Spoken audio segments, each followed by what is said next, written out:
周末我们第一次走进读中，去的是在巴生的信华读中啊，去看他们的义卖娱乐室。你好像也是颇多感慨啊，能不能说说看哪些事情？我们先盘一盘啊，让我们挺激动的，挺感动的。对，我可能是老了吧。昨天长久的热泪盈眶，心潮澎湃，觉得这个读中真的是最近的读中的含量比较高。昨天是最强的一击，直击心房。来说说看，赶紧啊，哪些事情？我觉得第一个就让我热泪盈眶的，看到这么多的年轻的孩子们在这么热的天，又是这么小的展台里边忙碌的身影啊，再加上天热，让他们这个脸就是汗流浃背、红扑扑的那个样子，你感觉到的是这种所谓的年轻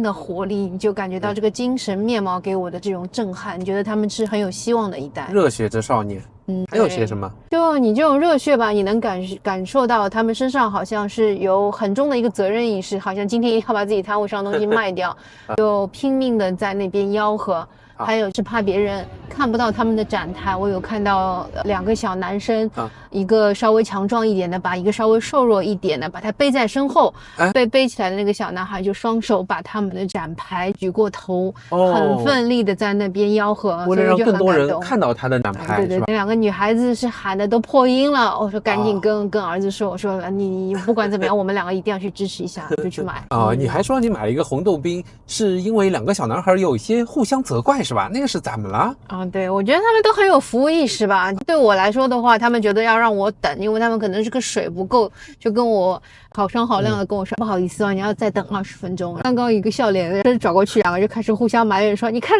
都是你，对，叫你多拿一点水，你看现在水都没有，害人家要等20分钟。我感觉就是他们太好玩了，太可爱了。其实是因为他们想把事情做好。还记得视频当中有一位穿着红衣服的老先生。对，这个也是我们俩看到的时候都很感动啊，对吧？他是花白的头发，但梳得很整齐，戴着眼镜，很瘦，背微微的搂着，笑嘻嘻的摇着这个铃，招呼每一个人，不紧不慢的。对，特别有风度，笑容可。当时还在想，这是一个是老师吗？还是说家长义工啊？怎么会这么态度这么好？就你买一支这个冰淇淋的话，他就双手递上，然后微微的欠身给你鞠个躬，整个脸就是笑容可掬，那种热情洋溢的那个样子，你觉得很真诚吧？印象太深刻了。其实是学校的副校长啊，是吧？校长也去视察过一个摊位，正好被你看到嘛。对校长有没有那种我们在中国看到过那种校长的那种威严啊？很多人尾行在他后面，他在那边指点江山。就这校长看上去吧，你感觉他是一个弥勒佛吧，肚子挺大的。这个可能跟我们国内看到的校长比较像。那我有做校长的潜质嘛？对，他不一样的是，你看到说也没有人什么学生给他开道啊，他就是在人流当中很不容易的艰难的慢慢的前行，后面就有两个小女生跑过来，手上拿着冰饮，想要端给这个校长喝，校长摆摆手说不要，你感觉是学生跟校长之间的关系就好像是在关心亲人一样，并不是像我们传统意义上，我们可能觉得校长跟学生之间就是老鼠见到猫，我们看的是惧怕。还有你可能会觉得说，这个是不是学生在拍校长的马屁？昨天很奇怪，就没有这种感觉吧？你很感动，怎么会有学生愿意去关心这样一个校长？那肯定是平时感情很好。对，我其实还可以补充一个，因为我看到一路我们走的时候，过来的人潮是很多的。真人太多了。你看整个学校，即便学生全部都来3000多个人而已，那他们每家出3个人，也就是1万个人，但报道说来了数万个人。你想他们可以完成500多万令吉的筹款，每人买50块的这张券的话，那你想想看，他们要完成了10万单的这一天，哇，这个真的说明整个社会各界大家凡是能够捐款的，愿意出一份力的都来了。甚至于有观众留言说，有些人他就习惯性的不去挤这个热闹了，但他会买这个券，对，去作为一个支持。所以你很难想象，如果是在我们熟悉的上海，这么大人流的情况下，再加上这么热的天，其实大家的脸上大家都可以想到是一种充满怨言的，可能会要吵架，就你挤到我了，我挤到你了这种。但是昨天很让我惊叹的就是这么多人流摩肩接踵的大家在那边走，大家都是很平静的，甚至是面带笑容，好像是已经做好了充分准备，今天就是吃苦的一天。我们今天要把这个钱都要捐出去支持孩子们就一点都没有这种，没有听到有人有争吵，也没有什么打骂啦什么这种我们常见的这种好像没有。因为他们的目的啊，我觉得是极其的单纯，就是为了学校而募款。所以你会看到学生这么累啊，又是利用周末的时间准备了5个月来这么一天，他们是倾尽所有的，他们是全情投入的。你好像看不到有人在摸鱼吧？对，你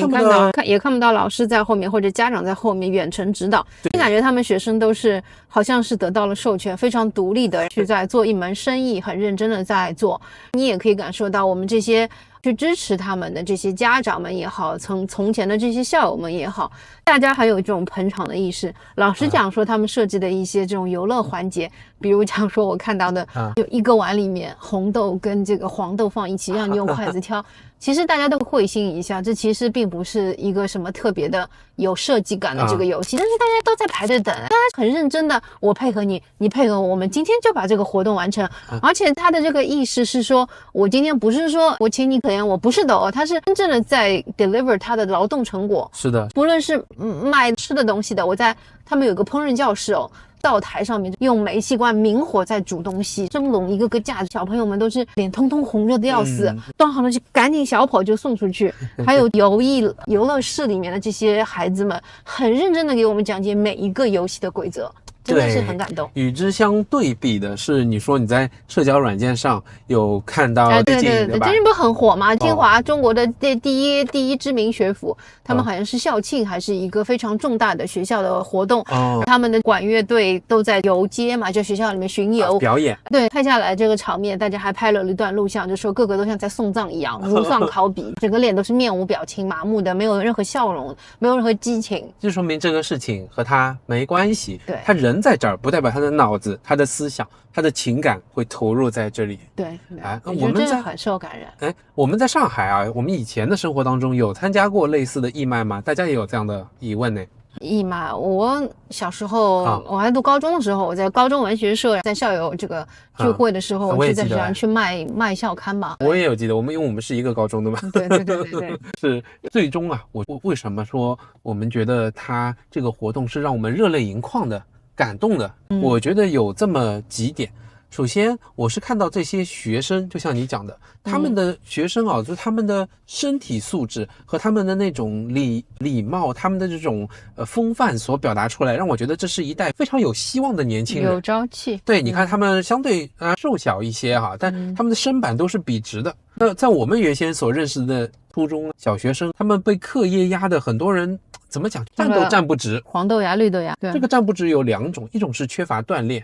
没有一个很好的身板；第二种是缺乏了一些这种礼仪规范的一个教育和培训，站起来歪歪扭扭的，稍微有一点这样的一个感受。对啊，那你本身你不能比较的。你想中国的公立教育体系啊，这是不筹钱的，这是政府全额拨款，对吗？我们在上海的话，我们所有香烟销售的草税通通是给教育系统，他根本就不筹，孩子们都是被家长课业负担又很重，然后是每天在学校里面能够活动的又很少。他也没有这种发愁的时候，学费现在谁会筹学费？你说是不是？是，对吧？就他没有这种像独中的孩子们，他们明白说自己学校如果要变得更好，让更多的可能家里有困难的孩子能够没有后顾之忧的成为他们的同学，他们明白说我们要去争取更多的资源，他有这种因为缺少，所以他要去自己努力去争取的意识。这个是不一样的，这是我也想要去 echo 的另外一点啊。但我刚讲的是小孩子，我还要再加上一些，他们在这么一个，有些人讲乱哄哄，其实整个现场我觉得还是有一些秩序的。他能表达出来这种礼仪规范，也是让我觉得这代年轻人是很有希望的，因为他会谢谢你，他会不好意思。因为你还记得原先 Wilson 他们小学的时候，我们不就观察那些小孩子吃完饭把餐具还过去的时候，有很多家长志愿者在帮忙，也有里边的工作人员，但是几乎没有小孩会说谢谢，很少。我觉得这不就是应了古代那句话嘛，叫无为而治嘛。其实你发现昨天没有人来维持秩序，也没有家长老师站在旁边像督导一样，这些孩子包括这些参与者，他们是一个和谐社会，或者说我们古代书里面说到那种世外桃源一样的感受的，大家自动的会有一种秩序感，这种秩序感是自发的，不需要外界的这种所谓说你今天犯那个错我打你100下，没有这个样子我想大致的一个效果。我针对整个大马社会啊，尤其从读中这样的一个活动，我看出来2点，恰恰就是你刚讲的，一个是这些学校它已经在社会上